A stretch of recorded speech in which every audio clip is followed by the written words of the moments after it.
हम लोगों से कितने वैष्णव अपराध बनते हैं, कितने रसिकों के प्रति अपराध। अभी पूरा भारतवर्ष एक महापुरुष का अपराध कर रहा है वृंदावन में। उनकी वाणी सब सुनते हैं, उनकी वाणी से कितने लोग जीवन बदलते हैं, लेकिन एक बात का अनर्गल अर्थ निकाल करके सब अपराध कर रहे हैं। लग रहा था कि लोगों में भक्ति बढ़ रही है, लोगों में प्रेम बढ़ रहा है, लोगों में भाव बढ़ रहा है, लेकिन अब सब खत्म होगा। क्यों? क्योंकि एक रसिक का आप अपराध कर रहे हो, आप अपमान कर रहे हो। श्री जी क्षमा नहीं करेंगे।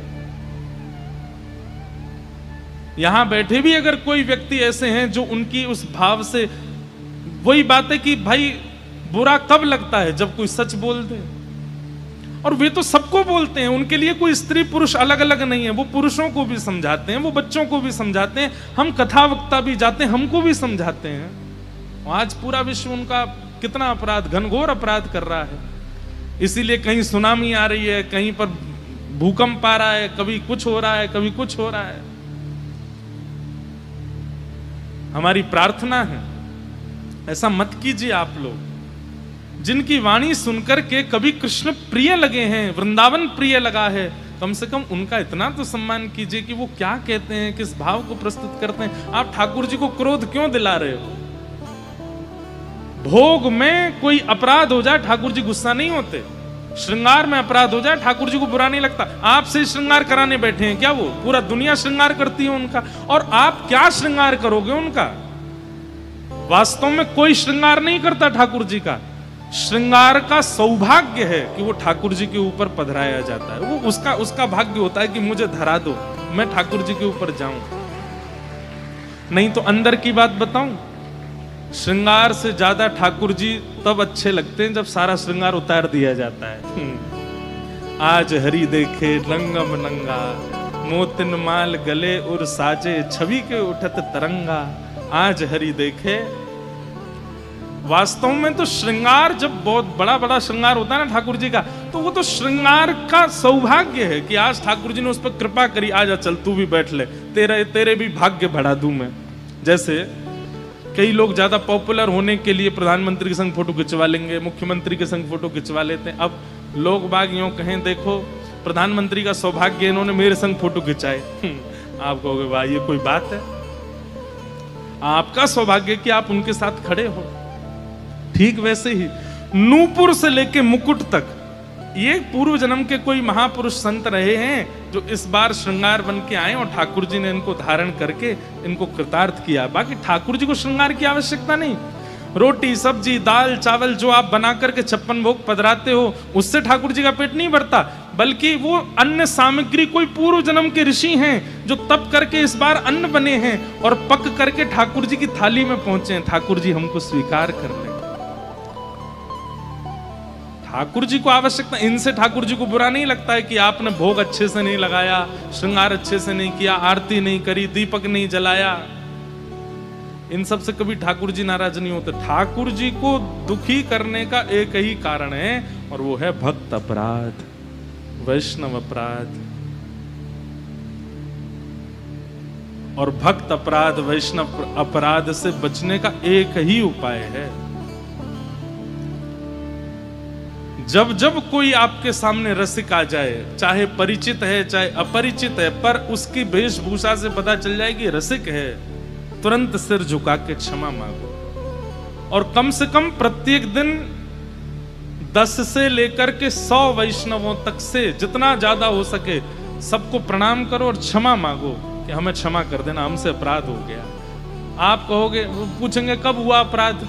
बोले हुआ तो कुछ नहीं है, लेकिन महाराज जी बोल गए इसलिए मांग रहे हैं हम। ऐसा मत करना, अपराध सबसे होता है, इसलिए सबसे क्षमा मांगो, हमें क्षमा कर दीजिए, हमें क्षमा कर दीजिए। जितने रसिकों से वैष्णवों से आप क्षमा याचना कर लेंगे उतनी जल्दी अपराध मुक्त होंगे, ठाकुर जी उतने प्रसन्न रहेंगे। बस उनके रसिकन को खुश रखो। तो आप जो ये कह रहे हैं कि क्या संत और गुरु कृपा भगवत दर्शन के लिए जरूरी है, ये प्रश्न नहीं है, ये उत्तर है। ठाकुर जी को धराधाम पर आने के लिए कोई आवश्यकता नहीं है। कितनी बार ठाकुर जी कहते हैं, भगवान स्वयं राम कहते हैं कि मैं जितनी देर में लक्ष्मण पलक झपकता है ना, इतनी देर में असंख्य रावणों का वध कर सकता हूं बैठे बैठे। लेकिन ये पूरी लीला करने का अभिप्राय क्या है?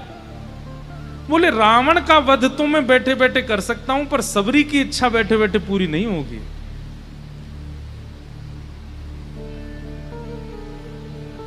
रावण कुंभकर्ण का वध तो बैठे बैठे हो सकता है, पर विभीषण पर अनुग्रह बैठे बैठे नहीं होगा। राक्षसों का वध बैठे बैठे हो सकता है, पर हनुमान पर कृपा बैठे बैठे नहीं होगी। उसके लिए तो आना पड़ेगा। हिरण्यकश्यप को मैं बैठे बैठे मार सकता हूं, लेकिन प्रहलाद पर कृपा करने के लिए तो मुझे जाना पड़ेगा। ठाकुर जी परम सत्य हैं, लेकिन वो कभी कच्छप बन के आते हैं, कभी वराह बन के आते हैं, कभी नृसिंह बन के आते हैं, राम बन के आते हैं, परशुराम बन के आते हैं, कृष्ण बन करके आते हैं। जरूरत नहीं है ठाकुर जी को। उस काल में कोई हरिप्रिय हुआ है जिसके लिए ठाकुर जी आए हैं। और जिस दिन इस कलयुग में एक हरिप्रिय आएगा तो कल की भी आएंगे। बस ठाकुर जी प्रतीक्षा कर रहे हैं कोई हरिप्रिय आवे तो। अभी तक ठाकुर जी नहीं आए हैं, इसका मतलब हरिप्रिय कोई आया नहीं है इस धरती पर।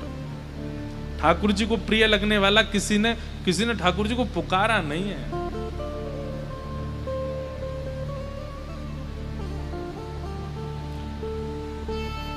ऐसे परम सत्य परमात्मा जो पृथ्वी जल अग्नि वायु आकाश को भी अपने वश में रखते हैं, जिनको जन्म लेने की आवश्यकता नहीं है, जिनकी कभी मृत्यु नहीं होती है,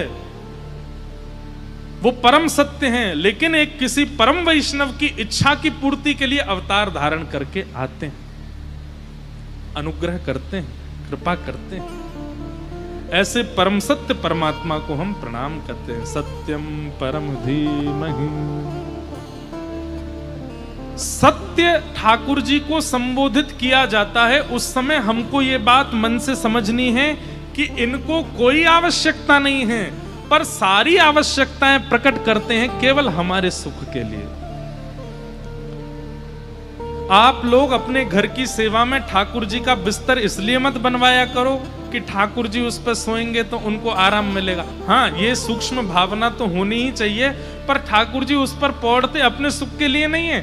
आपको ठाकुर जी को सुलाने में आपको सुख मिलेगा, इसलिए ठाकुर जी सोते हैं, उनको आवश्यकता नहीं।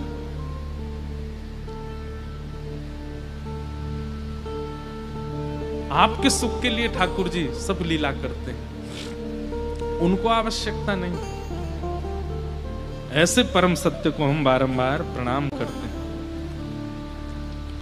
भागवत जी के द्वितीय श्लोक में 4 बातें बताई गई हैं कि धर्म प्रोजित कई तमोत्र परमो निर्मत्सराणाम